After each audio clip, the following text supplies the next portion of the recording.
Hello, my dear friends. Please listen to this amazing adultery story and find out how it ended. My parents were quite ordinary. My father would disappear into his office for days on end, and my mother worked as a cook. I wasn't particularly interested in their work or hobbies.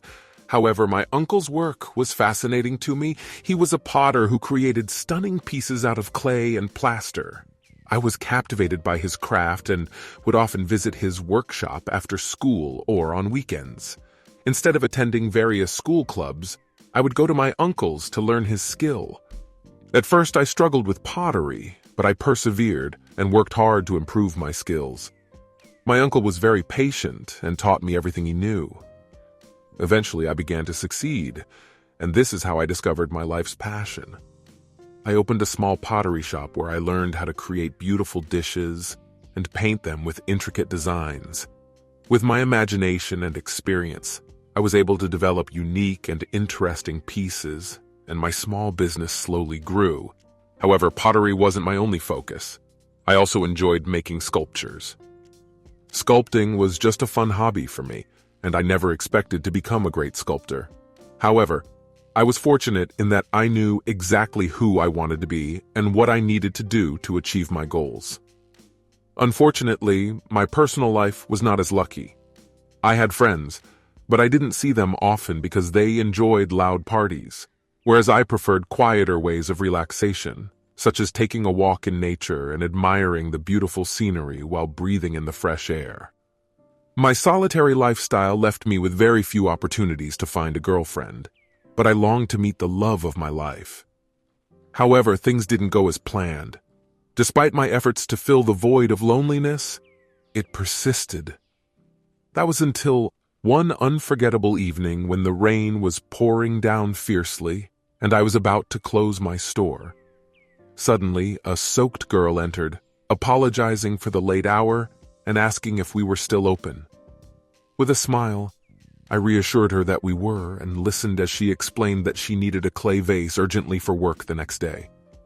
She had heard that we had the best in the city and had braved the storm to get it. "Can you offer me something?" she asked. "Certainly here. Please take a look at my humble work. Maybe you'll find something you like." Looking at your creations, I was surprised to realize that you are not just a seller, but also a skilled craftsman. "You're very talented," she remarked. "Thank you," I replied with a smile. "I take great care in everything I make. Let me wrap this vase for you. It's a great choice." I couldn't help but notice that she was out of breath and her clothes were wet. "Did you walk here?" I asked. "Yes, I was nearby, and I was planning on taking a stroll until it started raining. That's when I rushed over here," she explained. "Well, I'm about to close up. If you'd like, I can give you a ride home," I offered. "That would be wonderful," she replied playfully. The love of my life, Foxy. As we chatted on the way to her house, we quickly realized that we shared a strong connection and decided to continue our conversation.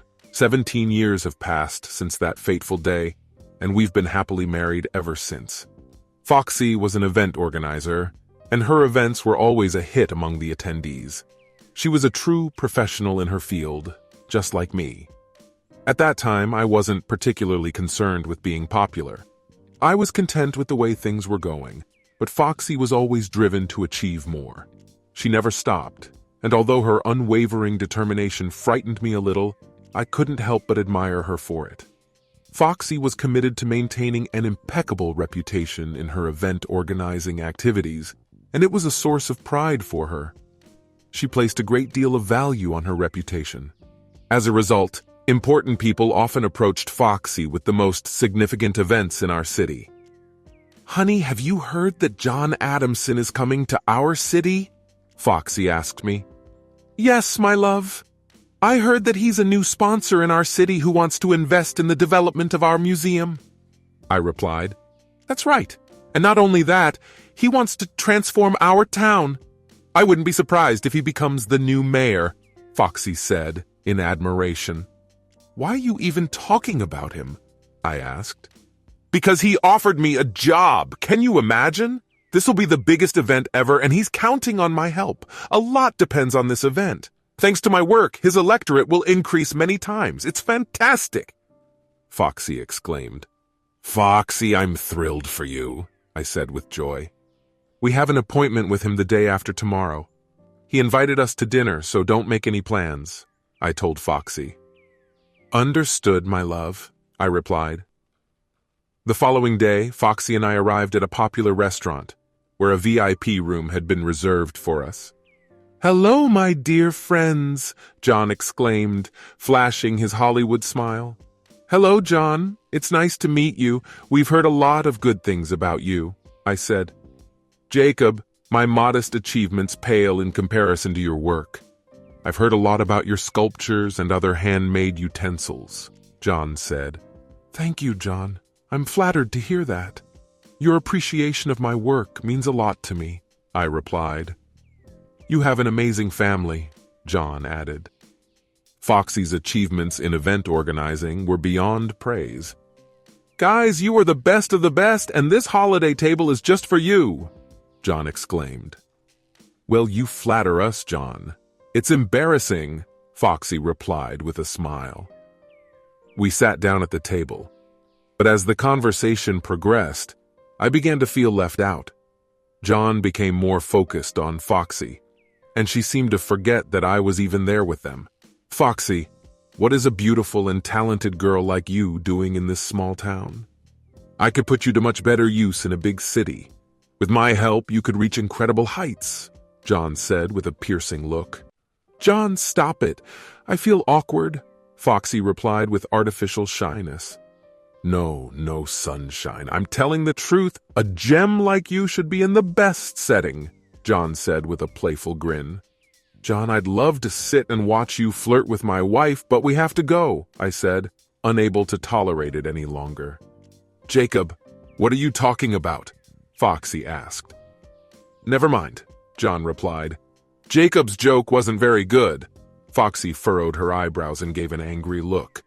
"Yes, John, I never knew how to joke, but we really have to go," I said. "Okay," John said. "But your wife is truly stunning. Take care of her." I struggled to hold back the urge to spit in John's face as we left the restaurant. "What the hell was that?" Foxy asked indignantly. "I was going to ask you the same thing," I replied. "Why did you act like a flirt and fall for his sweet talk? How dare you? It's time for you to get over this. This man can change our future. Just because I smiled at him a few times doesn't mean anything, and now you've made a scene of jealousy. If we hadn't left just now, you would have stripped in front of him with your politeness," I remarked sarcastically. "Don't be ridiculous," Foxy retorted. "Let's just not talk about it anymore. I don't want to argue." The evening had caused a serious rift between us. John was clearly not the person he pretended to be. He was a slimy bastard. But after some time, Foxy and I made up. She reassured me that she loved me deeply and would never leave me for anyone. Soon, a grand event was planned in honor of John. He was going to showcase his services to the city in the hopes of gaining votes for future elections. Foxy asked me to create a sculpture of John. I wasn't thrilled about the idea, but I was willing to do anything to make Foxy happy.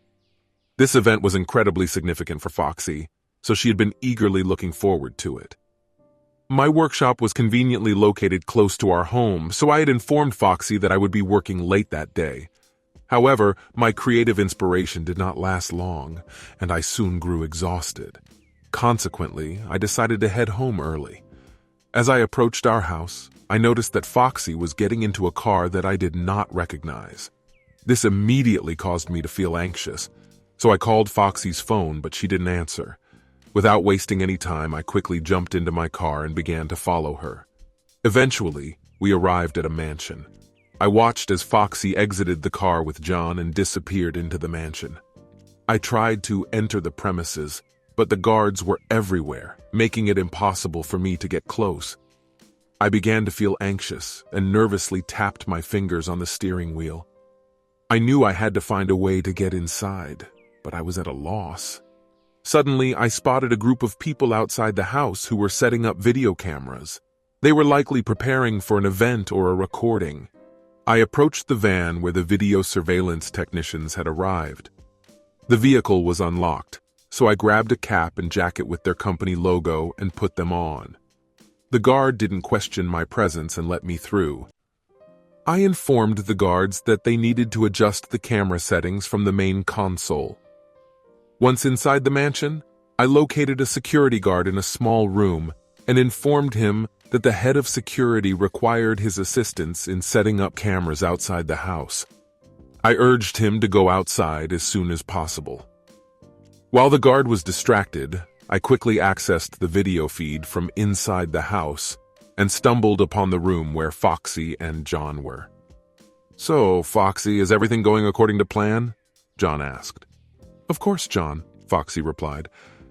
"The preparations for the event are going well," Foxy remarked. "Excellent," John replied. "Does your husband suspect us?" "No, he's completely clueless," Foxy laughed. "He believes everything I say, just like your future voters when you promise them a brighter future." "Yes, people can be so gullible these days," John agreed. "You can sell them anything with a few gifts and some catchy slogans. It's quite amusing." Foxy then asked about John's campaign finances, to which he responded confidently, "Of course, Foxy. I can still acquire a few exhibits from your museum to replenish my collection if needed. I'll resell some to raise the necessary funds, and if we need to, we can replace them with fakes. I have an excellent team of specialists who can create replicas that are indistinguishable from the originals." "If only you knew what amazing things are in the basement of this mansion," John teased. "You intrigue me," Foxy responded, curious. "Will you show me?" "Of course, Foxy. But first, let me show you something else," John said as he began to undress. He gestured for Foxy to join him, and she hesitantly followed suit. They began to engage in sexual activity right in front of me, which left me feeling both angry and shocked.